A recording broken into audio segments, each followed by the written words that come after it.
to lamentation in chains. Today's video is a fascinating one. If you haven't subscribed, do well to subscribe, and let us know what part of the world you are watching from, and the time it is. Let's go straight into the video. The courthouse records were supposed to have been destroyed. Everyone said so. The fire of 1865 had consumed the entire building, they claimed, turning decades of Virginia's documented shame into ash and smoke. But in the basement of what used to be the Henrico County Clerk's office, behind a wall that collapsed during renovations in 1973, workers found something that shouldn't exist. An iron strongbox, sealed and hidden, containing papers that had been deliberately preserved, deliberately hidden. Papers that told a story so calculated, so methodical, so unspeakable that someone had chosen to lock it away rather than let it burn. The documents inside weren't official records, they were personal letters, diary entries, testimonies that were never meant to be heard, and photographs, daguerreotypes from the early 1840s showing children who shouldn't exist.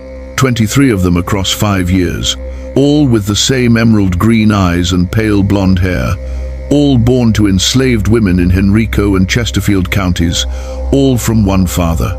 The images were haunting. Small faces staring at the camera with expressions too old for their years. Children dressed in the rough clothing of the enslaved quarters, but with features that looked like they'd been lifted from a European portrait gallery. The eyes were what struck you first. Not blue, not grey, emerald green, bright and clear and absolutely unmistakable. And beside each photograph, written in careful script, were names, dates, plantations, and a single word that appeared again and again. The woman who found these documents brought them to a historian at the University of Virginia. The historian spent 6 months verifying what she was looking at, cross-referencing names with plantation records, birth registries, land deeds. Everything checked out. Everything was real. And when she finally published her findings in a small academic journal, the response was silence. Not controversy, not outrage, just silence. Because what do you do with evidence of something so systematic, so deliberate, that even 130 years later, people would rather pretend it didn't happen? But it did happen. In the tobacco counties of central Virginia, between 1839 and 1844, 23 children were born with emerald eyes and blonde hair. 23 children who looked nothing like their mothers. 23 children whose very existence was evidence of something that had no name under Virginia law. Because in 1840, enslaved women were not people, they were property. And you cannot commit a crime against property. Before we go further into this story, I need you to do something. Subscribe to The Sealed Room right now.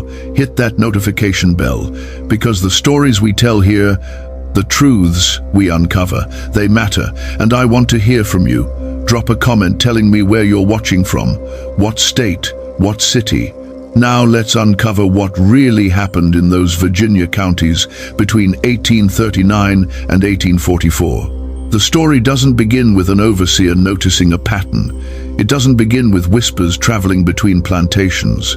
It begins with a woman named Ruth, 31 years old, standing in a cabin on a plantation called Fairview in April of 1839, holding a newborn baby and understanding, with absolute certainty, that her life had just changed forever, not because of what the baby looked like, though that was impossible to ignore, but because she knew what had happened. She knew who the father was, and she knew there was nothing she could do about it.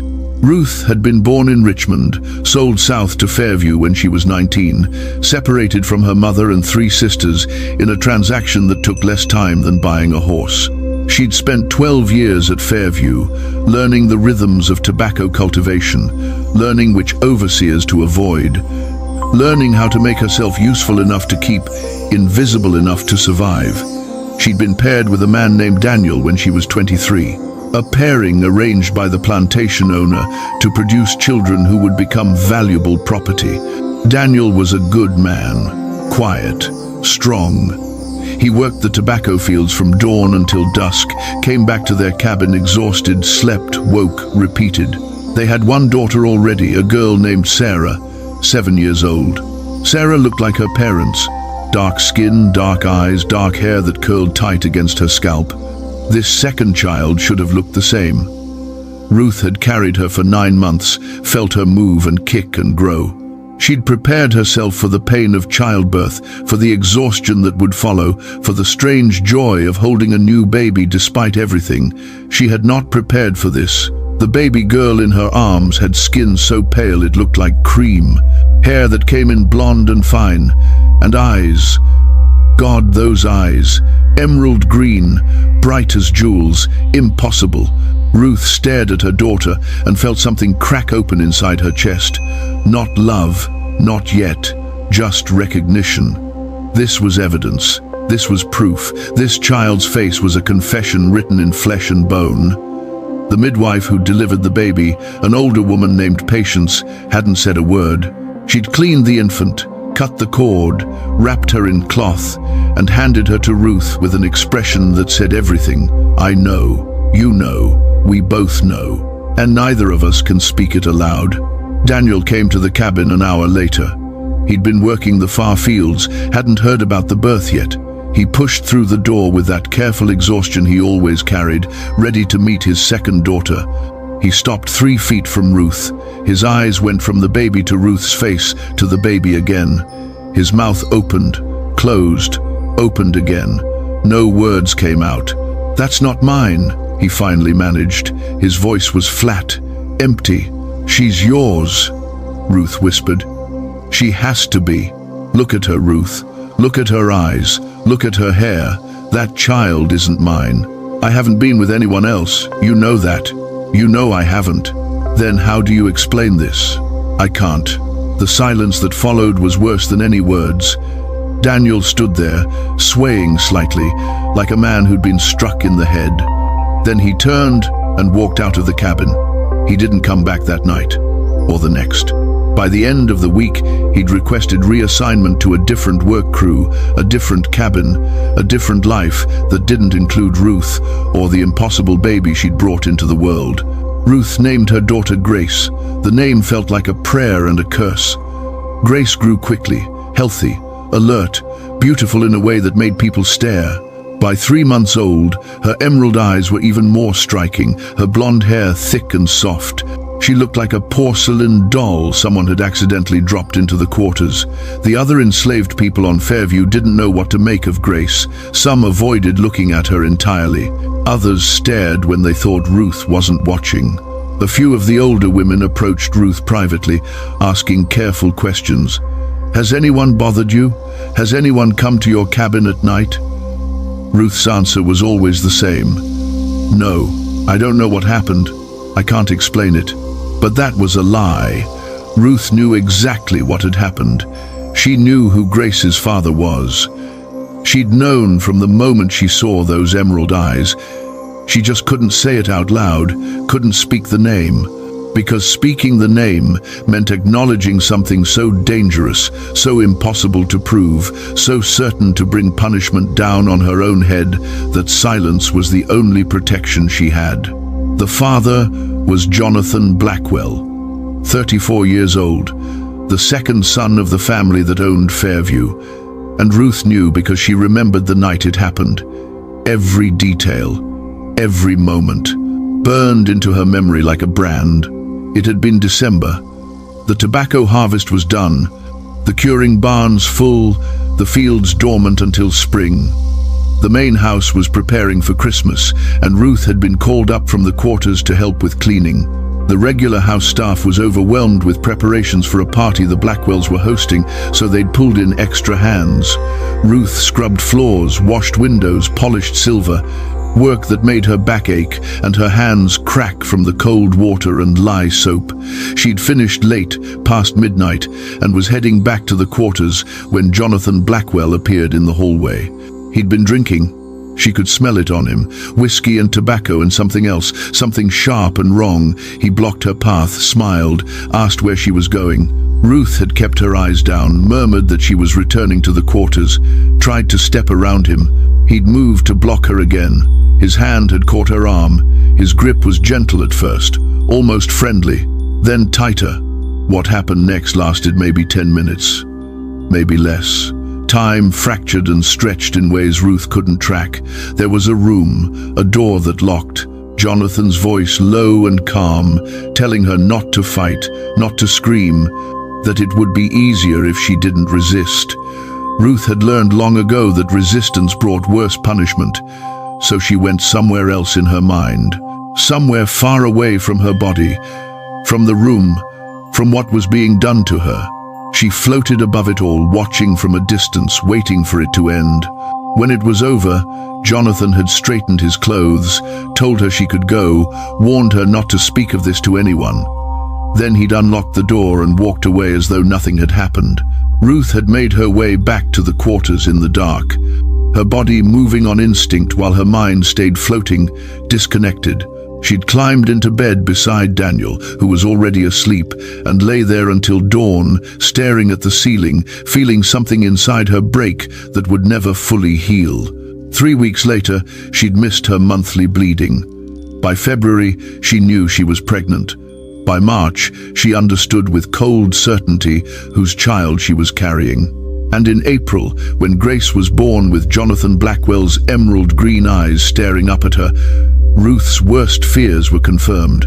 Now, holding her daughter, watching those impossible eyes track movement across the cabin, Ruth made a decision. She would raise this child. She would love her.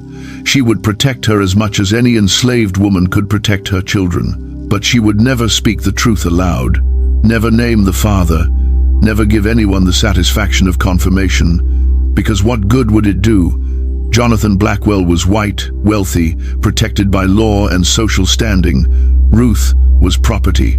Her testimony meant nothing. Her pain meant nothing. Her violation meant nothing. The system was working exactly as designed. Grace was 6 months old when the second baby was born. Different plantation, different mother, same impossible features. The plantation was called Riverside, 8 miles east of Fairview, along the James River. The mother was a woman named Hannah, 24 years old, who worked in the tobacco fields. The baby was a boy, blonde hair, emerald green eyes, pale skin that looked translucent in the lamplight. Hannah's reaction was different from Ruth's.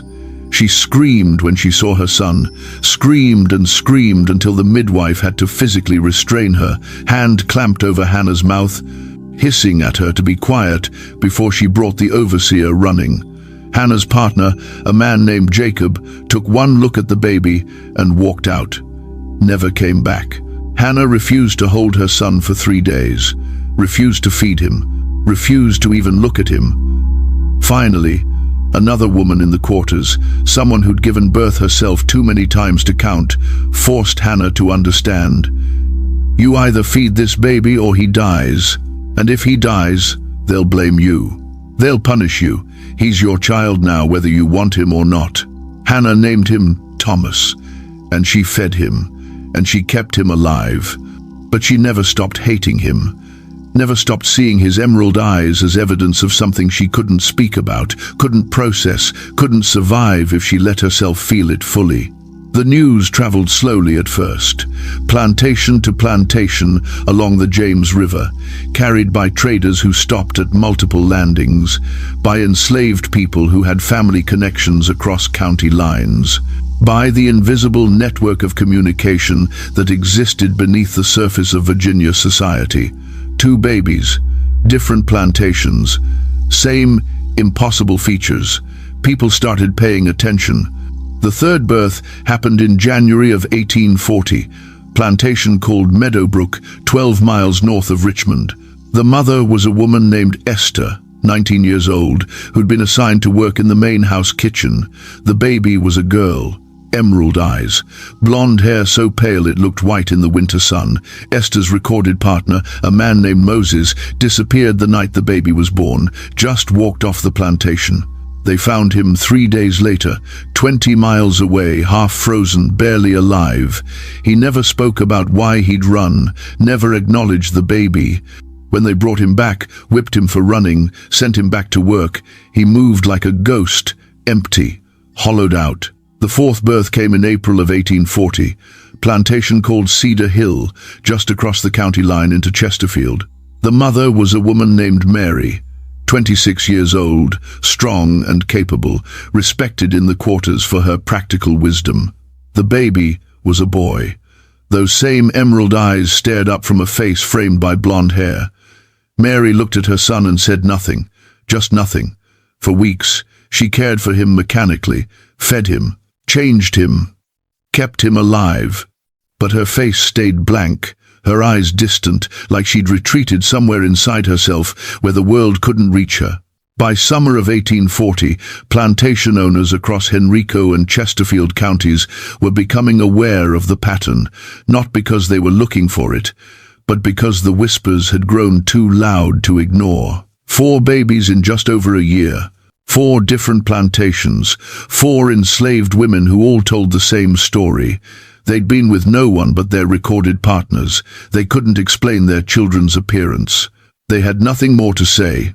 The plantation owners met privately, quietly, in drawing rooms and libraries, over cigars and brandy, discussing the situation in the careful language of men who understood they were approaching something explosive.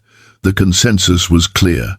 This was embarrassing, potentially scandalous, but not criminal, not under Virginia law. Enslaved women were property, their children were property. Whatever had produced these strange-looking children, it wasn't anyone's legal concern. But there was one man who couldn't let it go. His name was William Carter, 52 years old, owner of a mid-sized plantation called Ashland. Carter was unusual among Virginia planters. He'd been educated at William and Mary, had traveled extensively in Europe, had read widely in philosophy and law. He believed in slavery as an economic necessity, but was troubled by its moral implications. He tried to run his plantation humanely, which meant he didn't whip his enslaved people unless absolutely necessary, provided adequate food and shelter, didn't separate families when he could avoid it. This made him neither a hero nor a villain. Just a man trying to reconcile an unconscionable system with his own sense of decency, failing at both. Carter had heard about the births through his overseer, a man named Thomas Reed. Reed was 40 years old, methodical, literate, someone who kept detailed records of everything that happened on Ashland. Reed had mentioned the pattern casually one evening in May of 1840, discussing plantation gossip as he and Carter reviewed the season's accounts. "I heard about another one of those strange births," Reed had said, running his finger down a column of numbers. "Over at Cedar Hill this time. Same as the others, blonde hair, green eyes. Mother swears she's been with no one but her man." "How many does that make now?" Carter had asked, only half paying attention. "4 that I know of. Maybe more that haven't been talked about." Carter had looked up from the ledgers. 4? In how long?" "Just over a year. All within about 15 miles of here. That's not coincidence." "No, sir. I don't believe it is." Carter set down his pen and gave Reed his full attention. "Tell me everything you've heard." Reed laid out what he knew. The dates, the plantations, the mothers' names, the identical features of the children, the insistence from every mother that they'd been with no one but their recorded partners. The pattern was undeniable once you saw it laid out plainly. "Someone is fathering these children," Carter said slowly. "Someone who has access to multiple plantations. Someone who moves between properties without drawing attention." "Yes, sir. That's what I've been thinking." "Who?" Reed hesitated, then pulled a small notebook from his pocket. He'd been keeping his own records, apparently, making notes, tracking patterns within the pattern. "I've been paying attention to who visits these plantations, sir. Traders, overseers from neighboring properties, doctors, clergy, anyone who might have opportunity. And there's one name that appears more often than chance would suggest." Carter waited. "Jonathan Blackwell, sir, from Fairview." The Blackwell family was well known in Henrico County. Old money, old Virginia. They'd held their land since colonial times, survived the Revolution, prospered under the new nation. The current patriarch, Edmund Blackwell, was 68 years old, respected, influential. His oldest son, Charles, was being groomed to take over the plantation. His second son, Jonathan, was something of a disappointment. 34 years old, unmarried, known for drinking too much and accomplishing too little. He lived at Fairview but had no real responsibilities, spending his time riding between neighboring plantations, visiting friends, attending social gatherings. "What's the connection?" Carter asked. Reed flipped through his notebook. Jonathan Blackwell attended a dinner party at Riverside 3 months before Hannah's baby was born. He was at Meadowbrook, visiting the family 2 months before Esther's baby was born. He stopped at Cedar Hill during a hunting trip 3 months before Mary's baby was born. And the first one? At Fairview? That's his own plantation, sir. He lives there. Carter sat back in his chair, his mind working through the implications. This was serious. If Jonathan Blackwell was responsible, if he was deliberately fathering children with enslaved women across multiple plantations, the scandal would be enormous.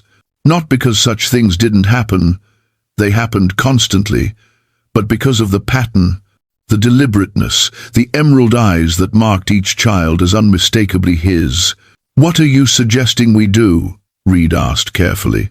Carter didn't answer immediately. He understood the delicate position he was in. Jonathan Blackwell came from one of the most powerful families in the county. Accusing him without absolute proof would be social suicide, but doing nothing felt like complicity.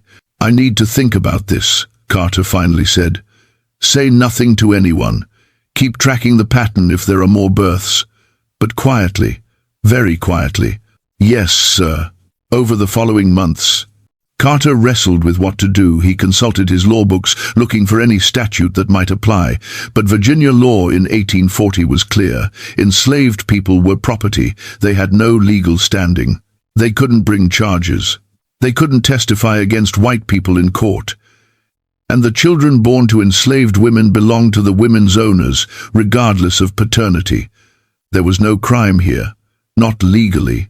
But morally, Carter couldn't shake the feeling that something profoundly wrong was happening, that the pattern suggested not just casual exploitation, but something calculated, something systematic. The fifth birth came in August of 1840, plantation called Willow Creek, 10 miles west of Richmond. The mother was a woman named Abigail, 22 years old. The baby was a girl, emerald eyes, blonde hair. Abigail held her daughter and wept silently, tears streaming down her face without sound, her body shaking. Her partner, a man named Samuel, stared at the baby for a long time, then simply said, I can't do this." He left the cabin and never came back to it as a home. They worked the same fields, passed each other daily, but Samuel never spoke to Abigail again, never acknowledged the child. Reed reported the birth to Carter. Jonathan Blackwell had been at Willow Creek 4 months earlier, attending a barbecue. The sixth birth came in November of 1840, plantation called Greenwood. Mother named Rebecca, 28 years old, baby boy, same features, same impossible emerald eyes. Rebecca's partner, a man named Benjamin, became violent when he saw the child. Smashed the cabin's only chair, punched a hole through the wooden wall, screamed questions that had no answers. Who was it? Who did you let touch you? Rebecca couldn't answer because she didn't know how to explain what had happened without speaking words that would get her killed. The pattern was accelerating. 6 babies in less than 2 years, and Jonathan Blackwell's name appeared in the background of every single situation, always visiting, always present at the right plantation at the right time. Never, obviously, never suspiciously, just there.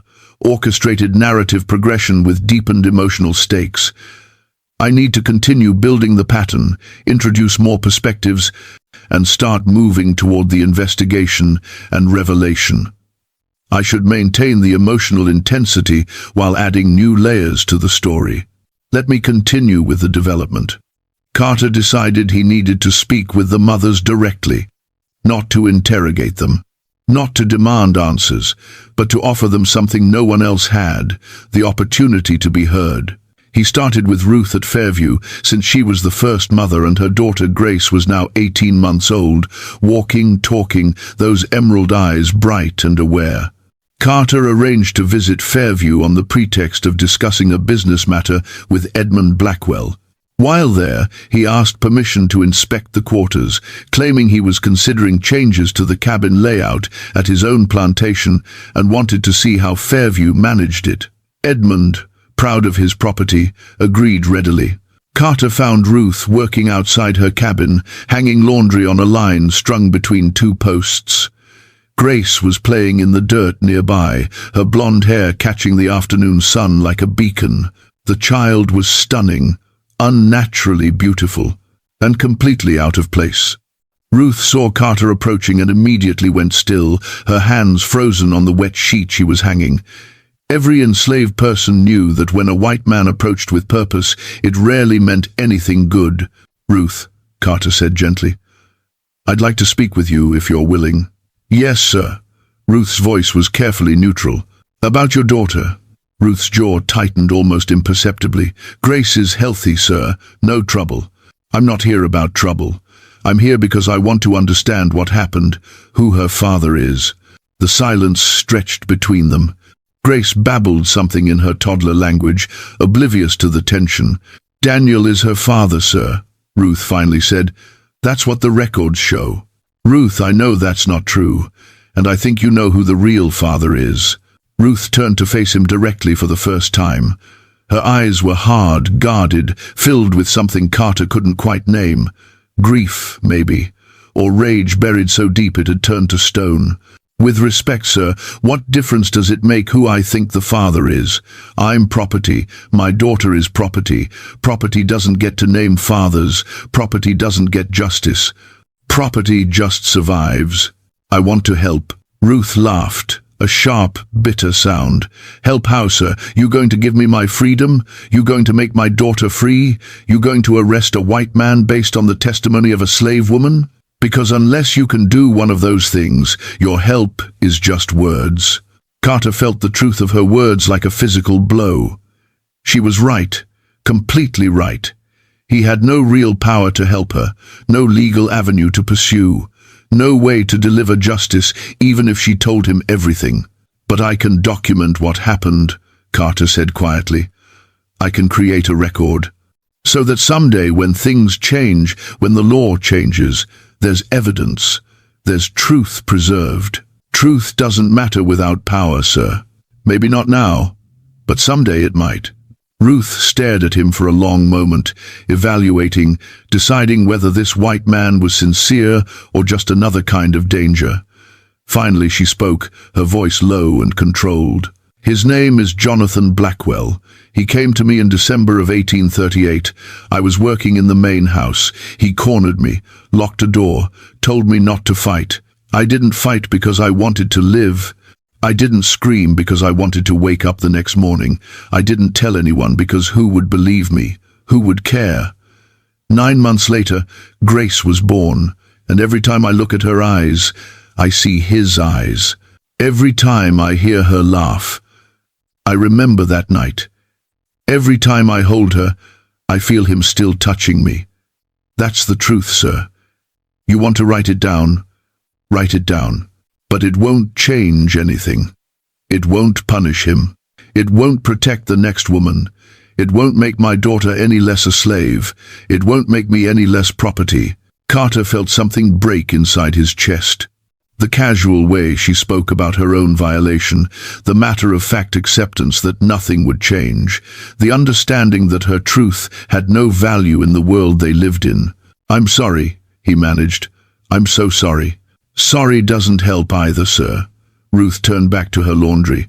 "If you're done asking questions, I need to finish my work before dark."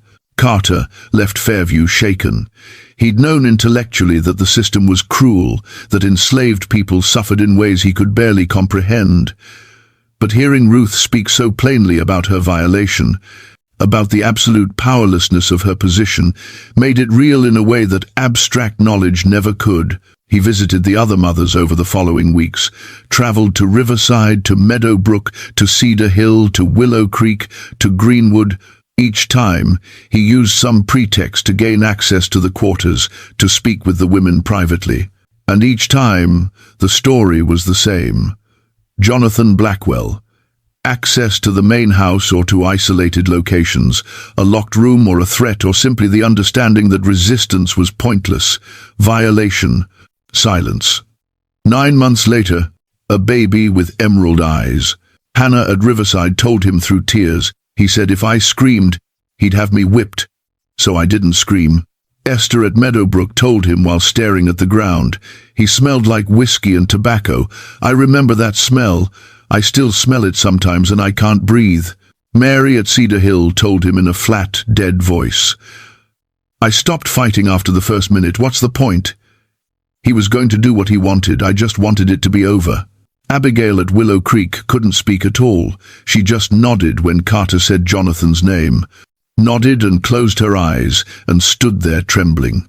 Rebecca at Greenwood told him, with anger burning in every word, "You want to know who the father is? Look at my son's eyes. They're his eyes. That's all the proof you need. That's all the proof that matters. And it means nothing because we're property and property can't be raped." Carter documented everything, dates, names, testimonies. He cross-referenced Jonathan Blackwell's movements, confirming his presence at each plantation during the crucial time periods. The evidence was overwhelming, undeniable, completely useless under Virginia law. By spring of 1841, there were 8 children. The pattern was so clear, so unmistakable, that even plantation owners who'd initially dismissed it as coincidence had to acknowledge something was happening. But acknowledging it and doing something about it were different matters. Carter tried to approach Edmund Blackwell directly. He requested a meeting, was granted one, sat in Edmund's study surrounded by portraits of Blackwell ancestors, and tried to explain what his son had done. Edmund listened in stony silence. When Carter finished, Edmund stood and walked to the window, his back to Carter. "My son is not a rapist," Edmund said quietly. "Edmund, the evidence." "There is no evidence. There are accusations from women who have no legal standing to make accusations. There are children who happen to have light features. That proves nothing." 8 children, Edmund. 8. All with the same distinctive features, all born to mothers who had contact with Jonathan at the precise time needed for conception. Coincidence? Or perhaps these women were with white men from other plantations and are lying about who the fathers are. Why would they lie? To cause trouble. To create scandal. Who knows why slaves do what they do? Carter felt frustration rising in his throat. These women aren't lying. They're terrified. They're traumatized. They're trying to survive in a system that gives them no protection. "This conversation is over," Edmund said, turning back to face Carter. His face was hard, closed. "My son is innocent. These accusations are slander. If you repeat them publicly, I will destroy you. I will ruin your reputation, your business, your standing in this county. Do you understand? Edmund, do you understand?" "Yes." Carter stood, defeated. "I understand." He left Fairview, knowing the battle was lost before it had begun.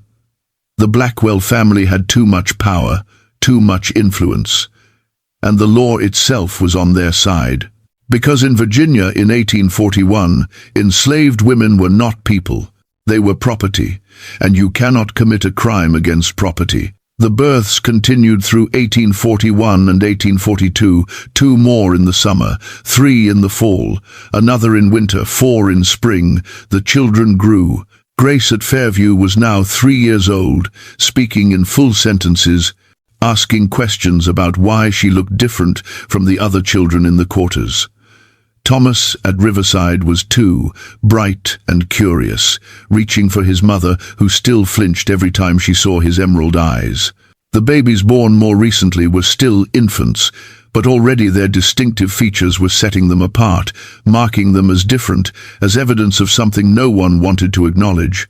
The women started meeting in secret, not all of them, but some, the ones who could find ways to slip away from their plantations unnoticed, who had family connections or work assignments that brought them to the same locations. They met at a church on the outskirts of Richmond, a small building where free black people and enslaved people who had permission to attend services gathered on Sunday afternoons.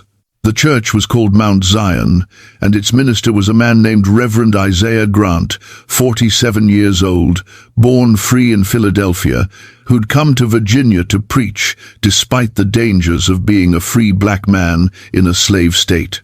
Reverend Grant had noticed the women, the way they sat together, the way they looked at each other with recognition that went deeper than normal fellowship, the way they held their strange-looking children close, protective, ashamed, defiant all at once.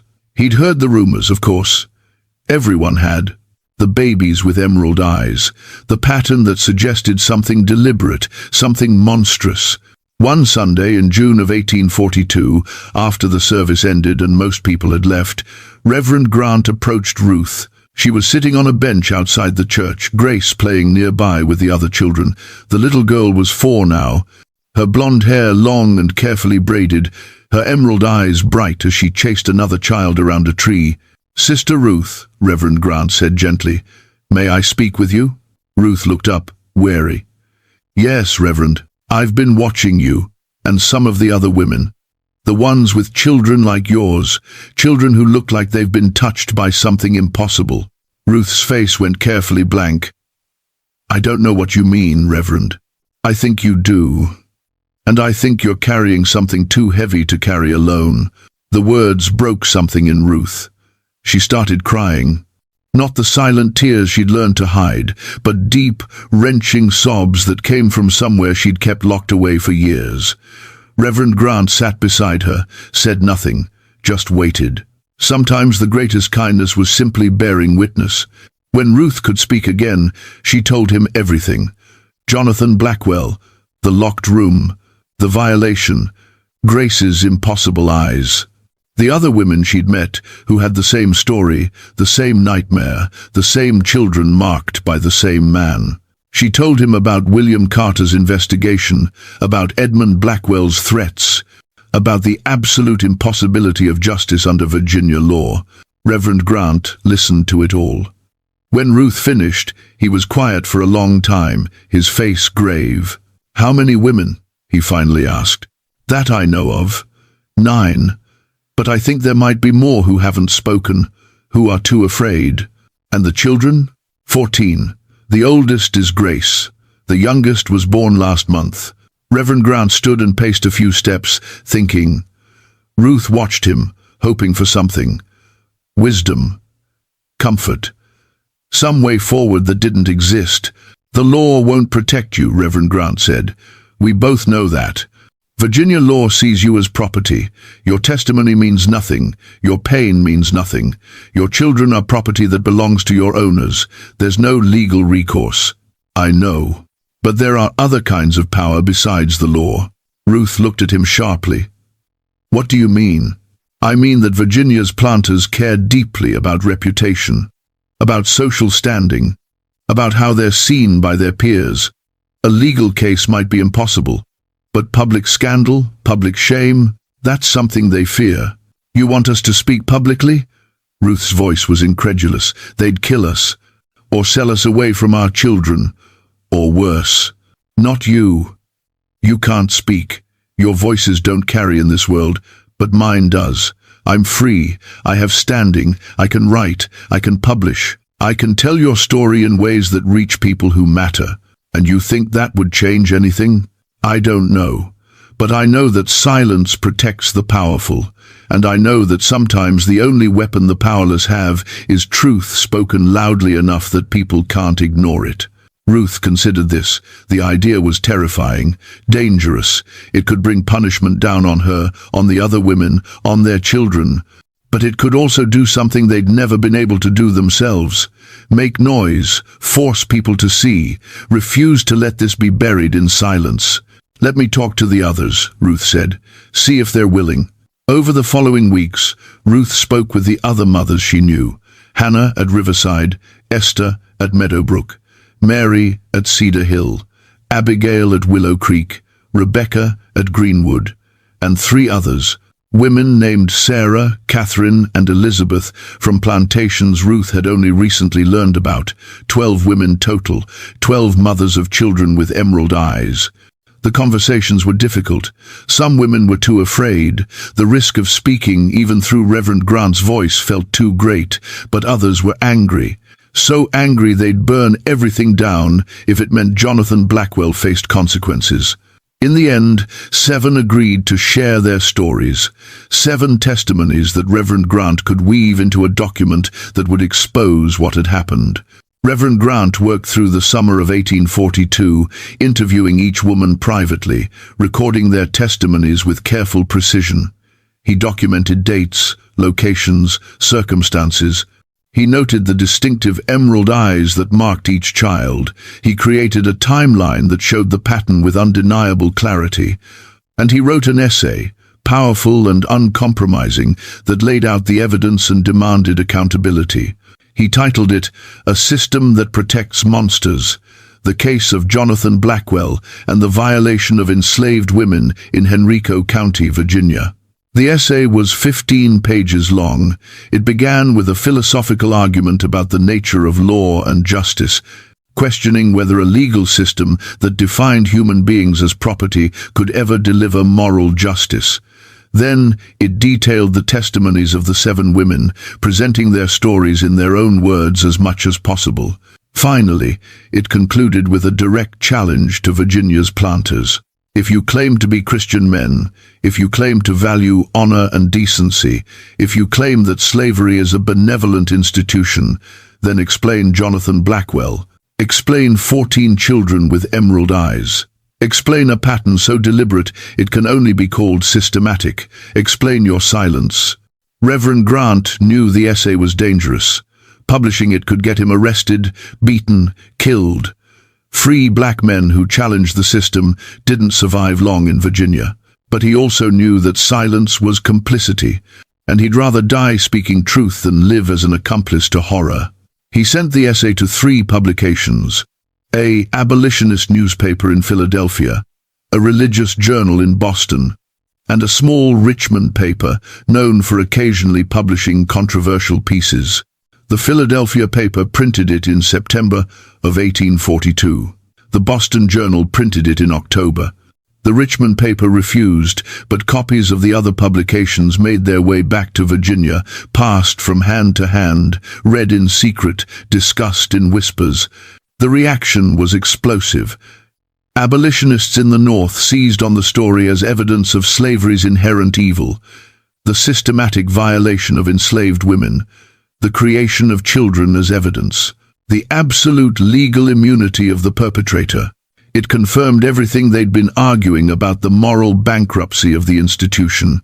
In Virginia, the response was fury, not at Jonathan Blackwell, at Reverend Grant. How dare a free black man make such accusations? How dare he slander a prominent Virginia family? How dare he spread lies designed to damage the South's reputation? The essay was denounced from pulpits, in newspapers, in the Virginia General Assembly. Reverend Grant was called a liar, an agitator, a tool of Northern abolitionists seeking to destroy Southern society. Edmund Blackwell demanded Reverend Grant's arrest. He hired lawyers, filed complaints, used every legal tool available. But Reverend Grant hadn't broken any Virginia law. He'd published in Northern papers beyond Virginia's jurisdiction. He'd stated facts, presented testimonies, asked questions. Nothing he'd written was technically criminal, however inflammatory.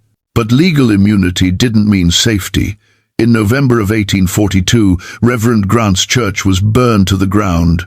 Mount Zion went up in flames one night, the fire visible for miles, the building reduced to ash by morning. No one was caught. No one was charged. Everyone understood it was a warning. Reverend Grant fled Virginia a week later, barely ahead of a mob that would have killed him. He made it to Philadelphia, continued his ministry there, kept writing about the Blackwell case and others like it, but his departure left the women in Virginia without their voice, without their advocate, alone again with their emerald-eyed children and their unspeakable knowledge. Jonathan Blackwell's response to the essay was silence. He didn't deny the accusations, didn't defend himself, didn't speak publicly at all. He simply continued his life as before, riding between plantations, attending social gatherings, drinking too much, accomplishing too little. The only change was subtle. He stopped visiting plantations outside Fairview, stopped attending dinner parties and barbecues at neighboring properties. He stayed home, within his family's protection, surrounded by people who would never question him. Because that's what the system did. It protected men like Jonathan Blackwell. It gave them absolute power over people defined as property. It made their crimes invisible, their violations legal, their victims silent. And when someone tried to speak truth, when someone tried to pierce that silence, the system crushed them, burned their churches, drove them into exile, preserved the power structure at any cost. The births continued through 1843. 3 more children, all with emerald eyes, all born to women at Fairview, Jonathan's own plantation, where he no longer needed to travel elsewhere. The pattern had shifted but not stopped. He just narrowed his hunting ground. William Carter watched all of this with growing despair. He documented everything in his private papers, the testimonies, the pattern, Reverend Grant's essay, the violent response, the continued births. He had a comprehensive record of a systematic crime that was not legally a crime, evidence that meant nothing, truth that had no power. In spring of 1844, Carter made one final attempt. He requested a meeting with Virginia's governor, James McDowell, a man known for his relatively moderate views on slavery. Carter traveled to Richmond, presented his evidence, laid out the case with clinical precision. 18 children now, 18, all with distinctive emerald green eyes and blonde hair, all born to enslaved women in Henrico and Chesterfield counties. All fathered by one man, Jonathan Blackwell. Governor McDowell listened politely, reviewed the documents Carter had brought, asked careful questions, then gave Carter an answer that was both honest and devastating. Mr. Carter, everything you've shown me is likely true. The pattern is undeniable. The evidence is compelling. Jonathan Blackwell is almost certainly guilty of exactly what you're accusing him of.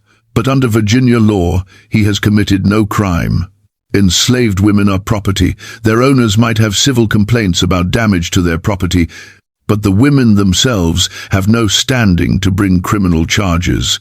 And even if they did, their testimony would not be admissible against a white man in court. There is no legal mechanism to prosecute Jonathan Blackwell. None. The law is working exactly as the legislature designed it. So we do nothing? Carter asked, hearing the bitterness in his own voice. What would you have me do? The governor's tone was not unkind, just tired, just realistic.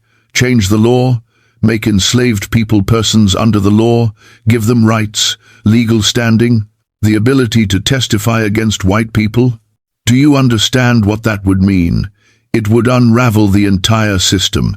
Every plantation owner in Virginia would rise up against it. The legislature would never pass it. And if by some miracle they did, it would tear this state apart. So the system is more important than justice? The system is justice, Mr. Carter. At least, that's what our laws say. Our laws define justice as the protection of property rights. Enslaved people are property. Their owners' rights must be protected. That's the foundation Virginia is built on. You can argue it's wrong, you can call it immoral. You can rage against it, but you can't change it through the legal system because the legal system is designed to preserve it. Carter left Richmond understanding that he'd reached the end. There was nothing more he could do. The law wouldn't help. Public pressure wouldn't work. The system was too strong, too entrenched, too invested in protecting men like Jonathan Blackwell. He went home to Ashland, filed his papers away in a strongbox, and tried to return to normal life. But normal felt impossible now. Every day he ran his plantation. He was participating in the same system that had made the Blackwell case possible. Every day he benefited from the same laws that denied justice to those 18 mothers. The final birth in the pattern came in August of 1844. Fairview Plantation. Mother named Margaret, 21 years old.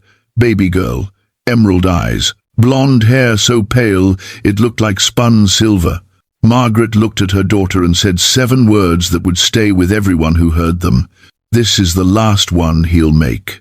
3 days later, Jonathan Blackwell was found dead in his bedroom at Fairview.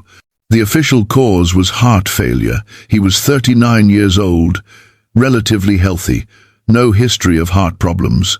The doctor who examined the body, a man named Frederick Morris, who'd been serving the Blackwell family for years, wrote "natural causes" on the death certificate without hesitation. The funeral was small, private, unremarkable. But the enslaved people at Fairview knew better. They whispered about Margaret, about the strange plant that grew near the creek, about the tea she'd been seen making 3 days before Jonathan died. They whispered about justice that came not from courts or laws, but from the desperate courage of a woman who decided some crimes demanded payment regardless of cost. They whispered, and they never told, never confirmed, never spoke where white people could hear. Margaret was sold away from Fairview 2 weeks after Jonathan's death.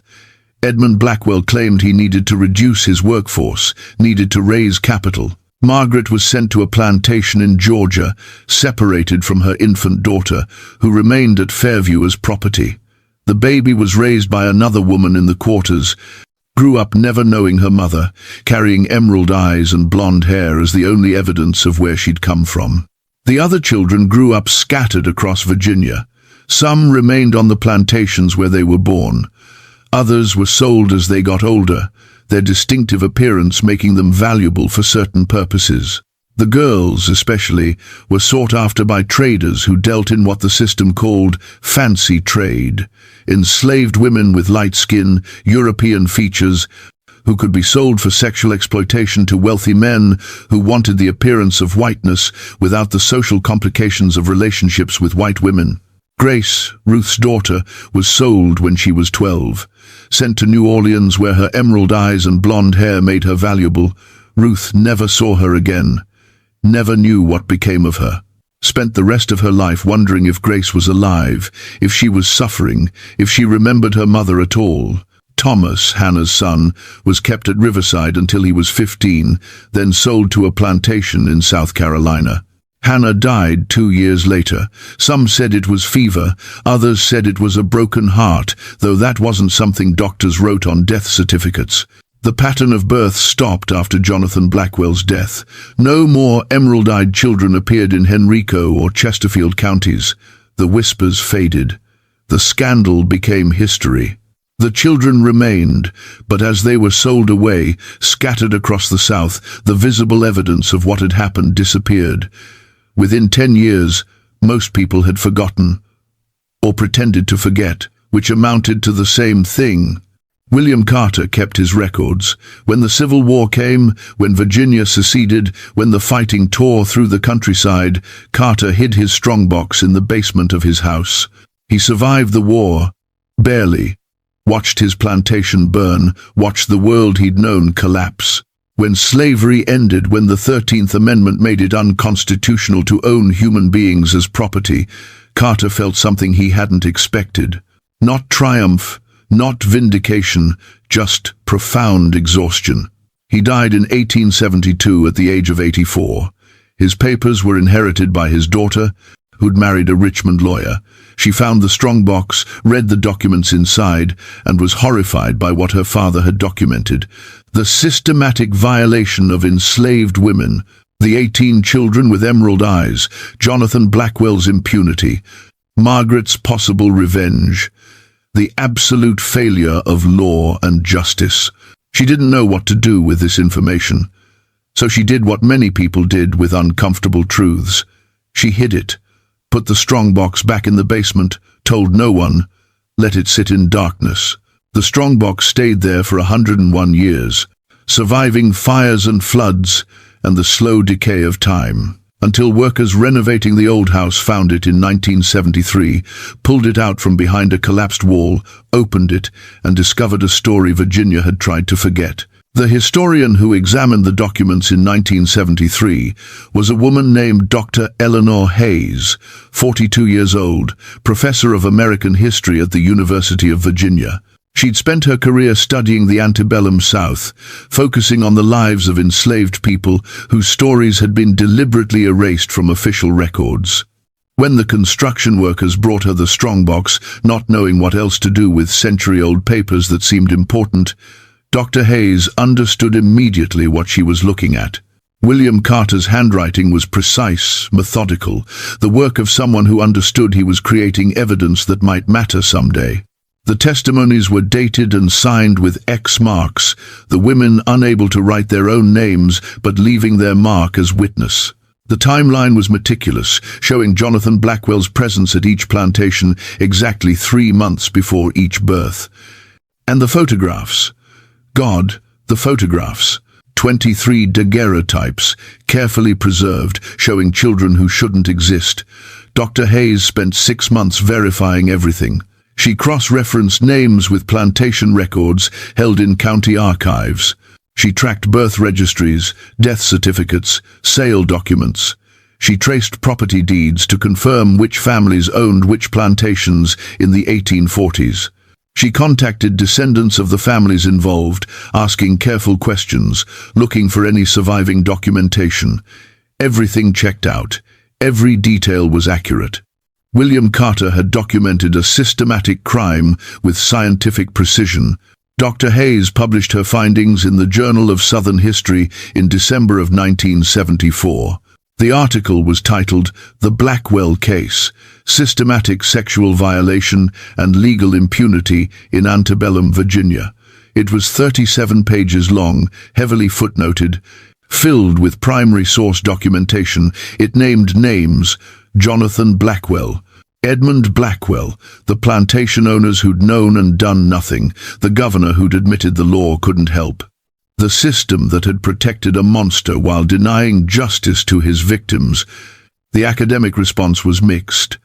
Some historians praised Dr. Hayes for bringing this story to light, for using rigorous methodology to document something that slavery's defenders had always denied: the systematic sexual exploitation of enslaved women. The calculated nature of the abuse, the complete legal immunity of the perpetrators. But others criticized her harshly. They said she was sensationalizing, that she was using one extreme case to condemn the entire institution, that she was letting modern moral standards cloud her judgment of historical context, that she should have been more balanced, more objective, less emotional in her presentation. Dr. Hayes ignored the critics. She knew what she'd found. She knew what it meant. And she knew that the women whose testimonies filled William Carter's documents deserved to have their truth told, even if it made people uncomfortable, even if it challenged accepted narratives about the Old South. But publishing the academic article was only the first step. Dr. Hayes wanted to know what had happened to the children, the 23 babies born with emerald eyes between 1839 and 1844. Where had they gone? Had any of them survived to adulthood? Did they have descendants? Could those descendants be found? The search took years. Dr. Hayes worked with genealogists, with local historians, with amateur researchers who became fascinated by the case. They traced sale records, following the children as they were scattered across the South. They found death certificates for some who died young. They found marriage records for others who'd survived to adulthood. They found trails that led to descendants living in the 1970s, people who had no idea their great-great-grandparents had been part of this story. Grace, Ruth's daughter, the first child born in the pattern, had been sold to New Orleans at age 12. Records showed she'd been purchased by a wealthy merchant named Louis Chevalier for what the documents called domestic service, a euphemism everyone understood. Grace had lived in Chevalier's household for 6 years. Then, in 1857, she'd been freed. Manumission papers showed that Chevalier had granted her freedom and left her a small sum of money in his will. Whether this was conscience or calculation, no one could say. Grace had married a free black man named Marcus Freeman in 1858. They'd had 4 children together, raised them in New Orleans through the Civil War and Reconstruction. Grace had died in 1892 at age 53. Her death certificate listed the cause as pneumonia. But her granddaughter, interviewed by Dr. Hayes in 1976, remembered different stories. Stories Grace had told late at night when the younger children were asleep. Stories about Virginia, about a mother named Ruth, about a white man with emerald eyes who'd hurt people and gotten away with it until someone stopped him. "You mean Margaret?" Dr. Hayes had asked. "The woman who some people say poisoned Jonathan Blackwell?" Grandma Grace never said it directly, but she smiled when she told that part of the story. Said justice doesn't always come from courts. Sometimes it comes from courage. Sometimes it comes from women who decide enough is enough. The granddaughter was 74 years old, living in a small house in the Treme neighborhood of New Orleans. Her name was Sarah Freeman Baptiste, and when Dr. Hayes asked if she'd ever seen photographs of her grandmother, Sarah disappeared into her bedroom and came back with a small wooden box. Inside were 3 photographs: Grace at age 20, Grace at age 35, Grace at age 48.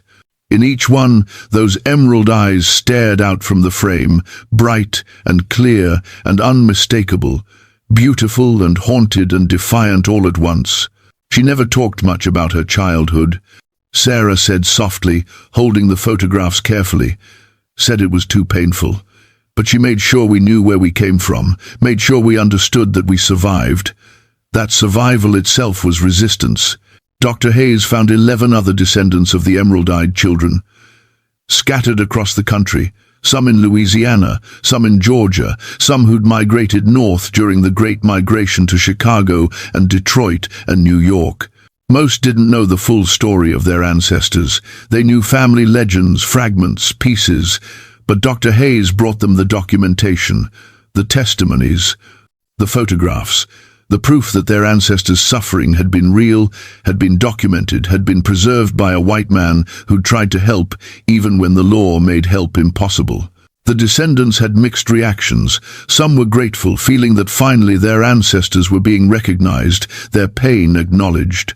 Others were angry, feeling that the story was being told by outsiders, that their family trauma was being made public without their consent.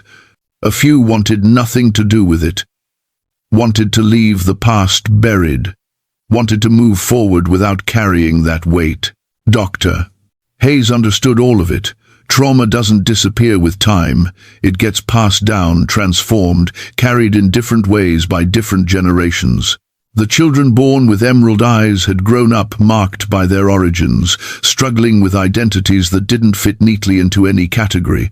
Their children had inherited that complexity, and their children's children, all the way down to people living in the 1970s who still felt the echoes of what Jonathan Blackwell had done more than 130 years earlier. In 1978, Dr. Hayes organized a gathering. She invited all the descendants she'd been able to locate, along with historians, journalists, and community members interested in the story. The event was held at a church in Richmond, not far from where Mount Zion had stood before it burned. 23 people attended. Some were descendants of the emerald-eyed children. Others were descendants of the mothers, families that had survived and remembered. They came together in a room for the first time, connected by a history most of the world had forgotten. The gathering was emotional. People cried. They shared stories they'd heard from grandparents and great-grandparents. They looked at the photographs of the children, seeing family resemblances across generations. They held the documents William Carter had preserved, reading the testimonies their ancestors had given, hearing voices that had been silenced for more than a century. One woman, a descendant of Hannah from Riverside, stood and spoke to the room. Her name was Dorothy Mitchell, 56 years old, a school teacher from Atlanta. "My great-great-grandmother Hannah never recovered from what happened to her," Dorothy said, her voice shaking slightly. "She raised my great-grandfather Thomas, but everyone said she was never really there, never really present. Something in her broke that couldn't be fixed. She died young, heartbroken," people said. But it wasn't a broken heart, it was a shattered soul. And knowing that now, knowing the truth of what was done to her, it doesn't make it better, but it makes it real. It gives her pain a name. It honors what she survived. Others spoke. Descendants of Ruth, of Mary, of Esther, of the women whose names were recorded in William Carter's careful handwriting. They spoke about inherited trauma, about family silences, about the weight of knowing your existence came from violation. They spoke about resilience, about survival, about the strength it took to raise children in those circumstances, to love them despite everything, to pass on life even when life had been so cruel. And they spoke about justice, the kind that never came through courts or laws, the kind that Margaret might have delivered with poison in tea, the kind that came from simply surviving, from refusing to be erased, from existing as evidence that the system's crimes could not be completely buried. Dr. Hayes continued researching the case for the rest of her career. She published 2 more articles, then a book in 1983 titled Emerald Eyes: Sexual Violence and Legal Immunity in the Antebellum South. The book used the Blackwell case as a lens to examine the broader patterns of systematic sexual exploitation under slavery. The way the law was deliberately structured to deny enslaved women any protection. The way plantation owners and their sons could violate women with absolute impunity. The way the children born from those violations were evidence that couldn't be spoken, proof that couldn't be acknowledged, truth that had to be hidden to preserve the fiction that slavery was a benevolent institution. The book won awards. It became required reading in many university courses on American history. It brought the Blackwell case into the broader conversation about slavery's horrors, about the specific ways enslaved women suffered, about the intersection of racial and sexual violence that defined the institution. But more importantly, it gave the women and their descendants something they'd never had: recognition, acknowledgement, a place in history that wasn't hidden or erased or explained away. Ruth, Hannah, Esther, Mary, Abigail, Rebecca, Sarah, Catherine, Elizabeth, Margaret, and the others whose names appeared in the records. They were no longer just property, no longer just victims. They were human beings whose suffering mattered, whose voices deserved to be heard, whose truth had survived despite every attempt to bury it. The Blackwell family tried to suppress the book. Descendants of Edmund Blackwell, still living in Virginia, still influential, hired lawyers to challenge Dr. Hayes's research. They claimed the documents were fraudulent, that William Carter had fabricated the testimonies, that Jonathan Blackwell had been slandered. They threatened lawsuits. They pressured the publisher. They tried everything they could to prevent the story from spreading. They failed. The documentation was too solid, the evidence too compelling, the photographs too real. You could deny testimony, you could question documents. But you couldn't explain away 23 children with emerald eyes who'd been photographed, documented, tracked through sale records and birth registries. They existed. Their descendants existed. The truth existed. In 1991, the state of Virginia erected a historical marker near the site where Fairview Plantation once stood. The marker read, "On this site stood Fairview, a tobacco plantation where systematic sexual violence against enslaved women occurred between 1839 and 1844. 23 children were born from these crimes, marked by distinctive features that served as evidence the legal system refused to acknowledge. This marker stands in memory of the victims and in recognition that justice delayed for more than a century is still justice owed." The marker was vandalized twice, torn down once, but it was replaced each time. Eventually, people stopped destroying it. Eventually, it became part of the landscape, a reminder that couldn't be erased. Dr. Eleanor Hayes died in 2006 at age 75. She'd spent 33 years researching and writing about the Blackwell case, about the women who'd suffered, about the children who'd survived, about the descendants who carried that history forward. Her papers and research materials were donated to the Library of Virginia, where they remain accessible to anyone who wants to understand this chapter of American history. The emerald-eyed children's descendants continue to gather occasionally, not every year, but sometimes. They stay connected through the shared knowledge of where they came from, what their ancestors survived, how their very existence is evidence of both horror and resilience. Some have done DNA testing, Confirming what the photographs and documents already showed, they carry Jonathan Blackwell's genes. The man who violated their great-great-grandmothers is in their blood, in their features, in the emerald eyes that still appear in some family lines, generation after generation. It's a complicated inheritance, DNA from a rapist, features that mark them as connected to violence, but they've chosen to see it differently, not as shame, but as survival. Their ancestors endured the unendurable, raised children under impossible circumstances, passed on life despite everything. That's the legacy they claim, not the crime, but the courage that followed it.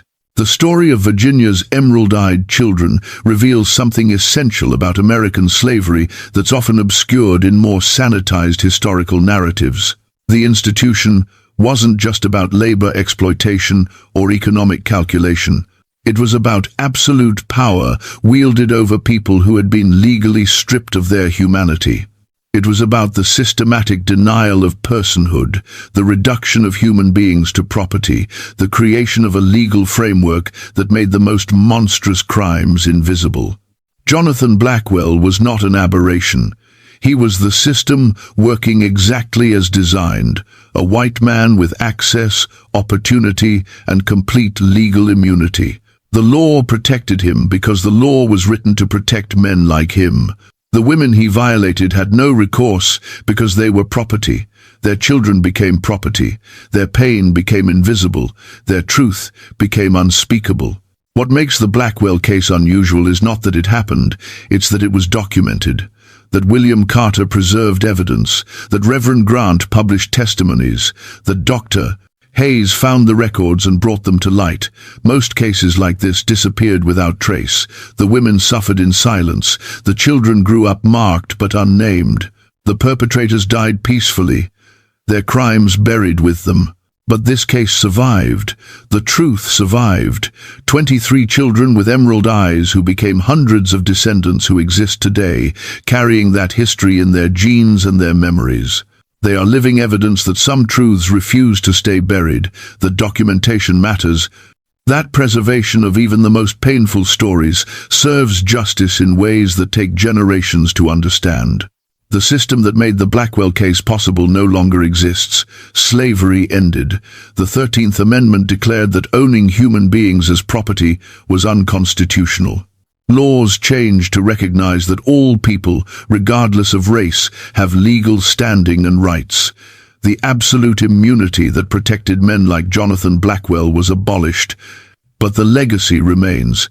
In the descendants who still gather to remember, in the historical markers that name the truth, in the academic research that refuses to let these stories disappear, in the knowledge that justice, however delayed, however incomplete, still matters. That naming crimes matters. That honoring victims matters. That preserving truth matters, even when the truth is terrible. Ruth died in 1868 at age 59. She lived long enough to see slavery end, to be legally free, to know that the system that had made her violation invisible no longer had the force of law. But she never saw Grace again. Never knew if her daughter survived, if she was free, if she remembered Virginia and the mother who'd tried to protect her. Ruth was buried in a small cemetery outside Richmond. Her grave has no marker. Her name appears in no monument, but her testimony survives in William Carter's documents. Her voice speaks across 150 years, and her great-great-great-grandchildren know her story. That's what survives. Not the crime, the witnesses, not the perpetrator's power, the victim's truth, not the system's immunity. The documentation that preserves what the system tried to hide. Virginia discovered 23 slave babies with emerald eyes and blonde hair, all from one father. The pattern was documented, the truth was preserved, the descendants survive. And the story refuses to be forgotten, no matter how many times people try to bury it, vandalize the markers, or deny what happened. Some truths are stronger than the systems that try to suppress them. Some evidence survives despite everything. And sometimes justice comes not from courts or laws, but from the simple act of remembering, of speaking names, of honoring those who suffered by refusing to let their stories disappear into silence. What are your thoughts on this case? How do you think we should remember and honor the victims of systematic violence whose suffering was invisible under the law? Leave your comment below and share your perspective. If you found this story as important as I did, please hit that like button, share this video with someone who values historical truth, and subscribe for more deep investigations into America's buried past. Thank you for listening, and I'll see you in the next one.